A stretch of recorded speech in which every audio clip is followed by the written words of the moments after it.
Salut, je suis Cephibot, ton assistant personnel, je suis là pour t'accompagner dans ta progression et t'aider à réviser. Ensemble, on va maîtriser tout ça comme des pros. Commençons. Le cours d'aujourd'hui sera basé sur la lecture et écriture en pseudocode. On va essayer d'écrire un algorithme qui demande d'introduire les 4 saisons, printemps, été, automne et hiver, et qu'à la fin de l'algorithme, il donne une phrase avec la saison dans laquelle on est aujourd'hui. Comme l'exemple devant vous.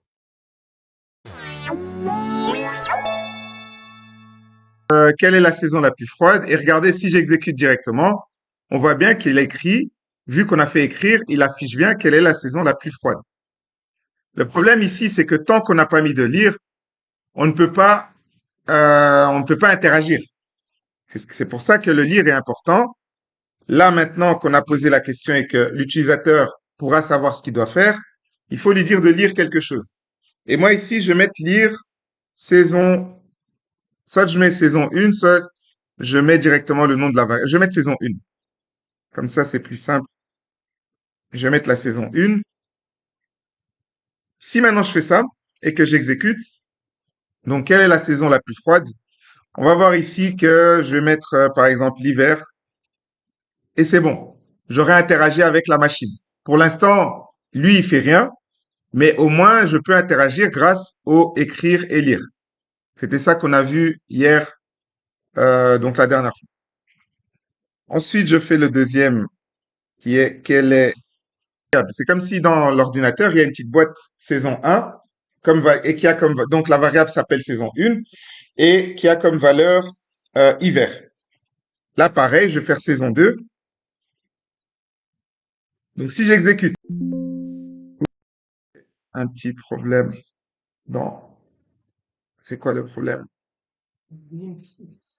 Ah oui, j'avais dit hein, les espaces interdits, les espaces.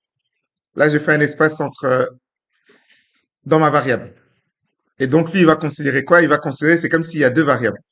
Mais 2 ne peut pas être une variable, du coup, il bug, il pleure. Donc, quelle est la saison la plus froide? Je tape hiver. Quelle est la saison la plus chaude? Je tape été.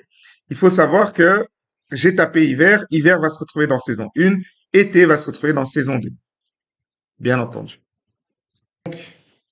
Je refais un écrire et je dis que pareil. Donc, à ce jour, nous sommes en hiver ou nous, on est en été, donc ce sera saison 2. Saison 2, pardon. Donc, je rappelle, vous pouvez utiliser le écrire pour mettre une phrase normale, donc une chaîne de caractères entre guillemets. Il faut pas oublier de, une fois que vous avez fermé le guillemet, de mettre une virgule, parce qu'il faut séparer les éléments. Ça, c'est la chaîne de caractères qu'on met. Ensuite, là, on a la variable qu'on va mettre, et dans cette variable, qu'est-ce qu'on a? On a été. Bon, on aura été, parce que techniquement parlant, j'ai pas encore été à ce moment où j'écris le code. C'est quand je vais maintenant écrire ici, quelle est la saison la plus froide, j'écris hiver. Quelle est la saison la plus chaude? J'écris été. Et là, maintenant, il va me dire, à ce jour, nous sommes en été. Donc là, ça a fonctionné. Je prends l'erreur qu'avait Karina. En fait, Karina, elle avait mis ici point. Et en mettant point ici, en fait, ah oui, je vais faire, oui, d'abord, je termine. En mettant point ici, ça considère en fait que on a saison 2, notre variable, mais on n'a pas saison 2 avec un point. D'ailleurs, je vais tester si je mets le point ici. Est-ce que non, ça passe?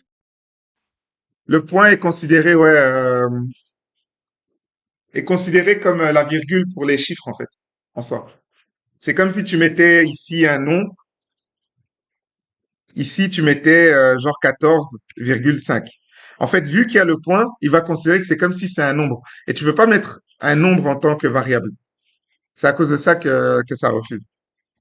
Et donc, pour régler le problème, pour qu'on voit quand même le point, il aurait dû faire quoi? On fait virgule, entre guillemets, et ensuite on met entre guillemets le point pour qu'on le voit cette fois-ci dans le code. Donc, tu aurais dû faire ça pour qu'on voit le point dans le code.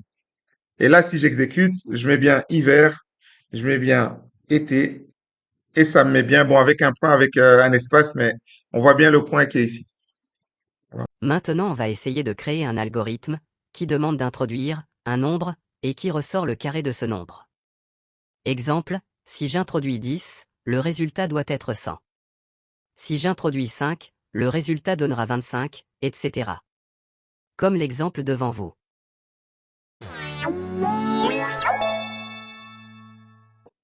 Donc, écrire, guillemets, veuillez introduire un nombre. Ouais. Lire, nombre, magnifique. Écrire, guillemets, le carré de, guillemets, virgule, nombre.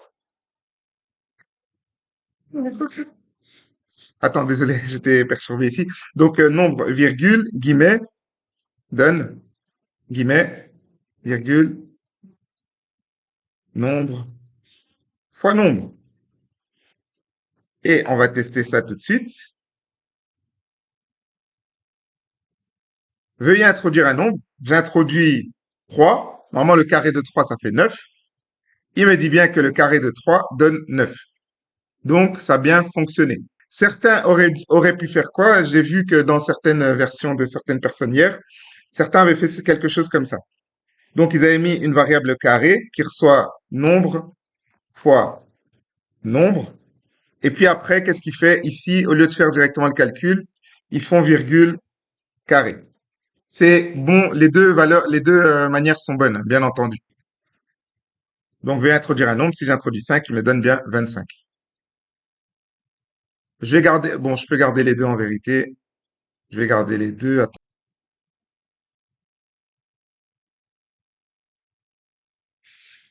Comme ça, vous avez une V1, une V2. Ça, c'est la V1.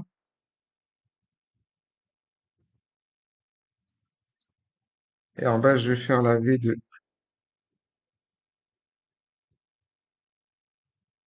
Les deux sont pareils. Je rappelle que pour faire une multiplication, c'est avec étoile. Merci d'avoir regardé la vidéo, n'oubliez pas de pratiquer, et à bientôt pour la suite du cours.